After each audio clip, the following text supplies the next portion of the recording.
नमस्कार भक्त मंडली, आप सभी को भक्ति कैवल्य चैनल में स्वागत है।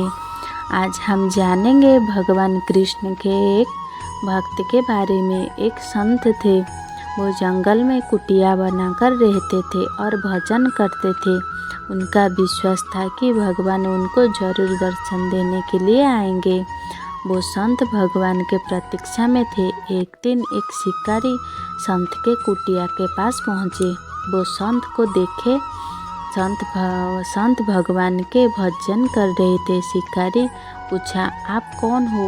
ये जंगल में अकेले क्यों रहते हो? संत ने सोचा, मैं इसको बताऊंगा कि मैं भगवान के प्रतीक्षा में हूँ तो ये समझ नहीं पाएगा। इसको उसी की भाषा में समझाना पड़ेगा। तो संत ने शिकारी से बोले कि मैं यहाँ बहुत दिनों से मेरे एक प्रियजन के प्रतीक्षा में हूँ। वो आने वाले थे पर आज तक नहीं आए। मैं प्रतीक्षा करते करते वृद्ध होने लगा हूँ। संत के ये बात सुनकर शिकारी के मन में संत को सहायता करने की भाव आया। तो वो संत से पूछा, आप जिसके प्रतीक्षा कर रहे हैं वो देखने में कैसे हैं? संत ने बोले, सांवला सा रूप है, उनके सिर पर मोर मुकुट है, हाथों पे बंसी है, घुंघराले बाल है, मोटे मोटे आँखें हैं, वो बहुत रूपवान है।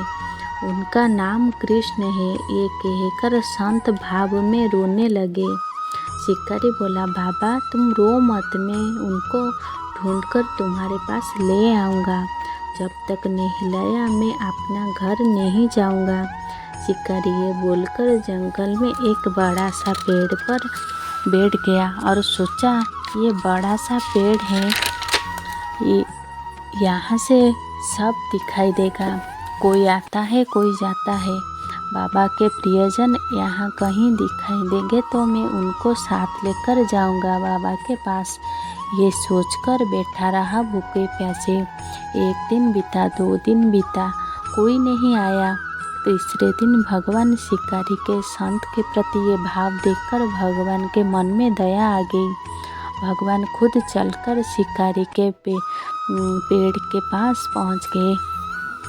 शिकारी देखा कि संत जैसे बताए थे ये वैसे ही है।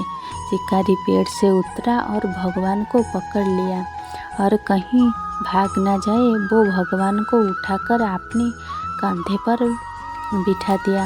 और रास्ते भर शिकारी भगवान को कहकर लाए कि तुम्हारे प्रतीक्षा में बाबा जंगल में अकेले बैठे हैं, तुम आज तक उनके पास नहीं आए। ये बोलकर शिकारी कुटिया के पास पहुंचा और संत को पुकारने लगा।